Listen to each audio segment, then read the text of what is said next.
Noriu su tavim pakalbėti apie riebalus. Apie riebalus, kuriuos naudojame virtuvėje ir kuriuos naudojame kepimui. Pagrinde susikaupkim į tai, riebalai, kuriuos naudojame kepimui. Duok bendrą komentarą.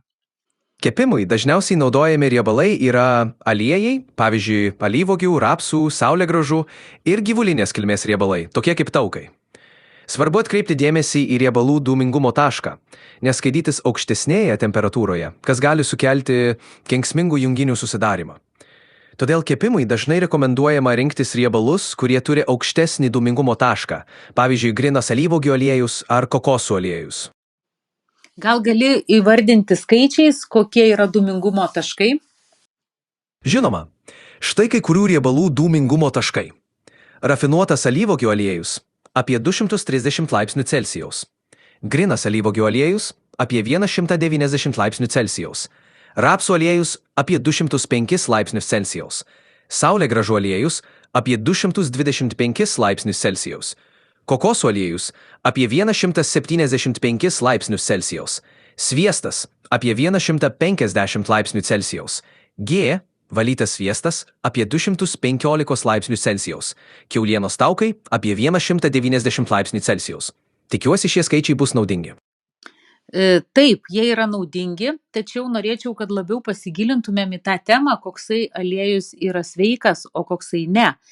Tai norėčiau, kad išsamiau paaiškintum, kodėl reikėtų vengti sėklų aliejaus naudojimo virtuvėje, ne tik kepimo, bet ir apskritai.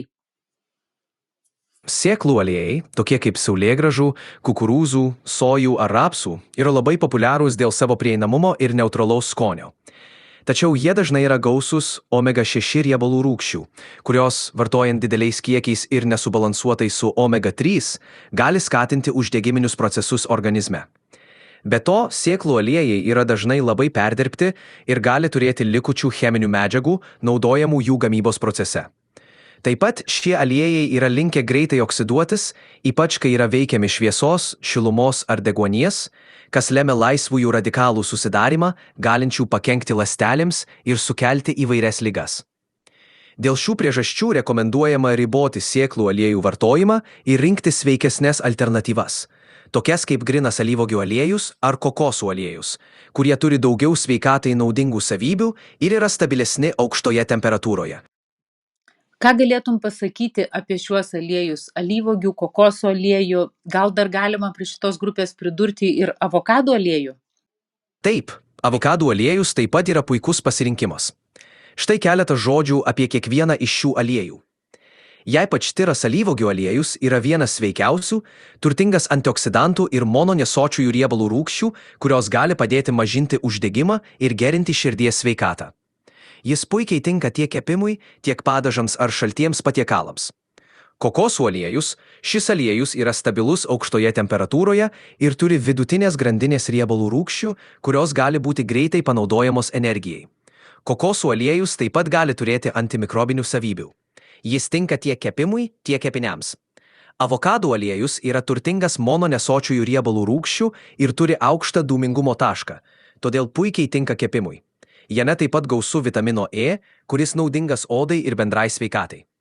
Visi šie aliejai yra geras pasirinkimas, tačiau svarbu juos vartoti saikingai ir atkreipti dėmesį į jų kokybę bei gamybos būdą.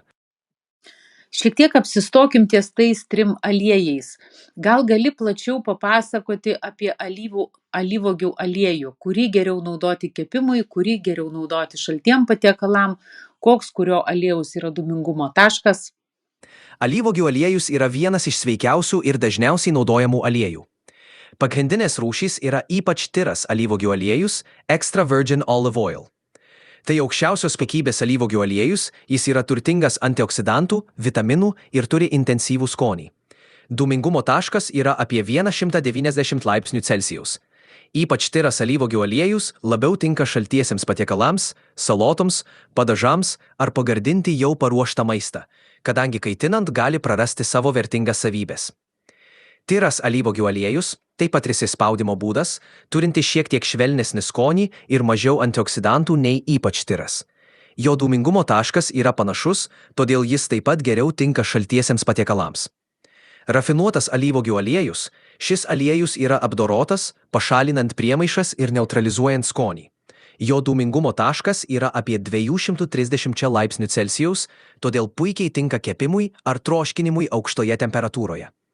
Kepimui dažniau rekomenduojamas rafinuotas ar švelnesnio skonio alyvuogių aliejus, kadangi jis atlaiko aukštesnes temperatūras. Dabar pakalbėkim apie kokoso aliejų. Mes esame įpratę galvoti, kad kokosas yra riešutas, o riešutų ir sėklų aliejai nėra itin sveiki. Kaip šiuo atveju atsitinka su kokosu? Kodėl tu jį siūlai tarp sveikų aliejų? Kokosų aliejus skiriasi nuo daugelio riešutų ir sėklų aliejų savo unikaliąją sudėtimi. Pagrindinės jo ypatybės yra vidutinės grandinės trigliceridai, NCT, kurių sudėtyje yra lauro rūgšties. Štai keletas priežasčių, kodėl kokosų aliejus laikomas sveiku. Vidutinės grandinės trigliceridai, MCT aliejuje esantys riebalai yra lengvai virškinami ir gali greitai tapti energijos šaltiniu, o ne kauptis kaip riebalai. Tai ypač naudinga tiems, kurie siekia greitos energijos šaltinio, pavyzdžiui, sportininkams. Antimikrobinės savybės. Lauro rūgštis, esanti kokosų aliejuje, gali padėti kovoti su bakterijomis, virusais ir grybeliu, taip palaikant imuninę sistemą. Stabilumas kaitinant. Kokosų aliejus yra labai stabilus aukštoje temperatūroje dėl sočiųjų riebalų rūgščių gausos, todėl jis nesuyra ir nesukuria kenksmingų junginių, kaip tai gali nutikti su kai kuriais kitais aliejais. Ar kokoso aliejų reikėtų laikyti riešutų aliejumi ar vaisių aliejumi, taip kaip alyvuogių ar avokado aliejai, kuriai grupiai jį būtų teisinga priskirti? Kokosų aliejus gaunamas iš kokoso riešuto minkštimo, todėl techniškai jis būtų priskiriamas riešutų aliejų kategorijai.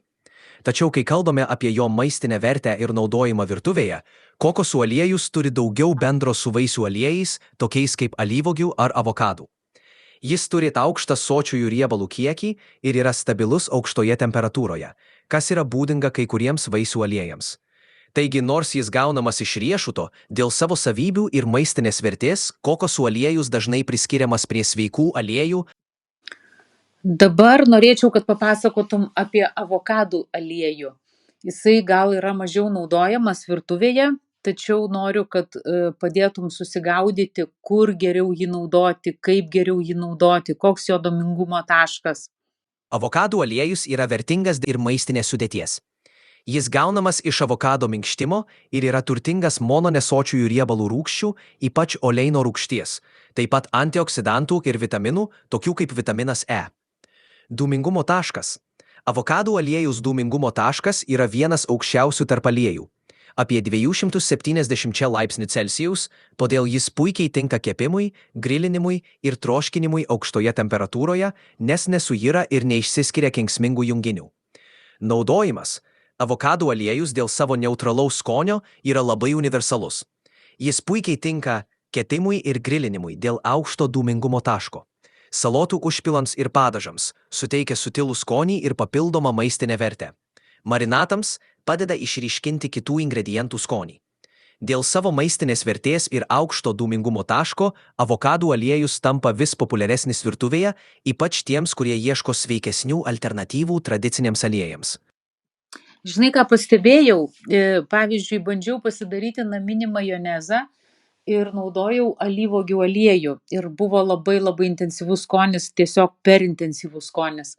O kada pabandžiau su avokado aliejum, tai praktiškai nedavė jokio pašalinio skonio ir gavosi labai kokybiškas skanus majonezas.